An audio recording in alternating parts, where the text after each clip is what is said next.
Today, Virginia lawmakers are reacting to Governor Spanberger's executive order that would end partnerships between state police and ICE.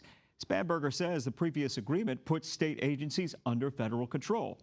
U.S. Democratic Senator Mark Warner says that he is supportive of her decision and believes it was the right move until reforms are made. Your main job as the local police is to keep the community safe. If your community members believe that you're working with a rogue agency, they can't do their job. U.S. Republican Representative Morgan Griffith says he believes Governor Spanberger's decision will create more division between state agencies and ICE operations. You don't have any communication, you don't have any cooperation, all of that falls apart, and there are going to be misunderstandings, and it's going to be, in my opinion, it's going to be more dangerous for all. Griffith says he hopes the governor will reconsider the choice and work to find a solution where ICE operations and state agencies can work hand in hand.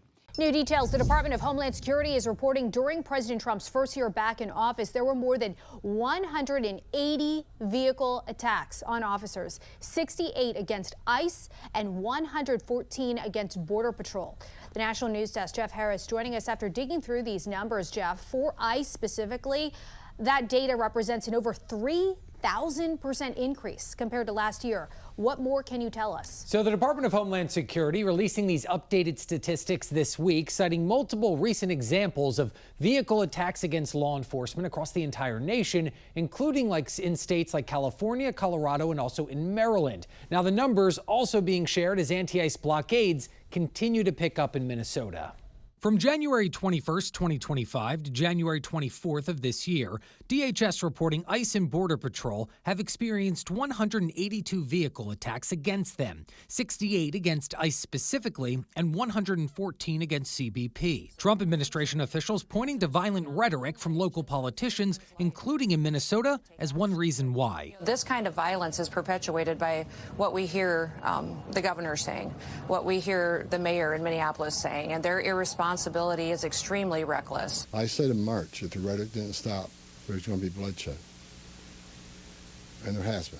These new numbers come the same week DHS announced that federal law enforcement officials have arrested over 4,000 illegal immigrants in Minnesota since launching Operation Metro Surge in late 2025. White House Press Secretary Karoline Leavitt saying in part, quote, Democrats opened our borders and allowed vicious criminals, including murderers, rapists, gang members, and terrorists to invade our communities. President Trump is reversing that horrific damage and removing these threats from our country. Meanwhile, Minneapolis Mayor Jacob Frey recently avoiding a question when asked if it was good policy for jails to honor ICE detainers, and specifically why the city is refusing to cooperate with a measure that was once standard under the Obama administration. Big picture, do you think it's good policy for the jails to follow an ICE detainer and hand someone over if they've committed a crime? I mean, look, you're asking all the right questions here. And while I don't have full expertise in how the operations at the jail are conducted, again, that's not our jurisdiction. Now, in some other Democratic states, officials are also taking steps to create distance from ICE operations,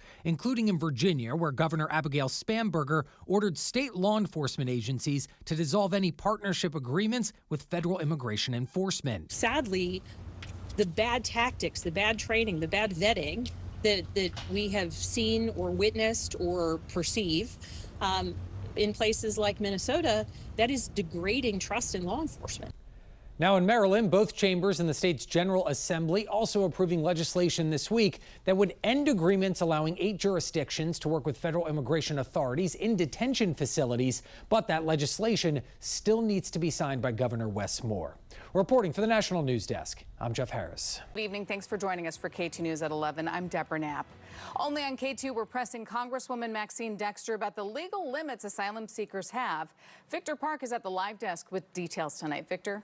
And good evening there, Deb. Representative Maxine Dexter is in Texas advocating for the release of the 7-year-old girl and her parents. Tonight, the Department of Homeland Security is saying anyone seeking asylum can legally be detained. Multiple reports say on January 16, a child was outside a hospital in East Portland seeking treatment for a nosebleed that wouldn't stop. DHS says Border Patrol agents detained the 7-year-old girl along with her mother and father. DHS confirms the family entered the U.S. in 2024 through the CBP One app. They say, quote, "The law requires those in the country illegally claiming asylum to be detained pending removal." Legal experts say asylum seekers can legally be detained during the process. Congresswoman Maxine Dexter is in Dilley, Texas, where she says the family is being held. The executive branch basically does have the authority to decide how the asylum process works. So what is being done here that you are trying to challenge? So one, there have been multiple courts that have established that this is not consistent with the law. These are active asylum seekers who have followed the law. Republicans argue just like the Biden administration changed the process, the Trump administration can do the same. So what are you doing to try to change that? We know the Flores settlement established that 20 days is the duration, the maximum duration acceptable for keeping a child in detention. Today is 20 days that Diana Crespo has been detained. Multiple federal judges have released detainees due to alleged inhumane conditions at detention centers, and DHS confirms there is an active measles outbreak in the Dilley, Texas detention center. And I should note that the Gresham family is being held at the same detention center 5-year-old Liam Gonejo Ramos and his father were sent to before a judge ordered their release. Dexter says it is that kind of congressional pressure she is aiming for. At the live desk, I'm Victor Park, K2 News. Victor, thank you. Maine Senator Susan Collins breaking ranks with many of her Republican colleagues, saying the immigration surge in Maine was, quote, way out of hand. Senator Collins says she came to that conclusion after seeing stories of immigrants detained here in Maine who believed they were in the country legally with valid work permits. Now, despite that paperwork, some of them were detained, with many still in custody. Collins telling Fox 23 when she heard about these cases, she then asked DHS Secretary Kristi Noem to cancel ICE's enhanced operations in Maine. I don't think we want criminals from other countries here in the state of Maine or anywhere in our country committing other crimes. But clearly this was way out of hand, and I was glad I was able to intervene. Federal officials dubbed that operation Catch of the Day, which Senator Collins also said is offensive. The surge claimed to target, quote, the worst of the worst. However, many of those detained do not have criminal records and were in the country lawfully. Coming up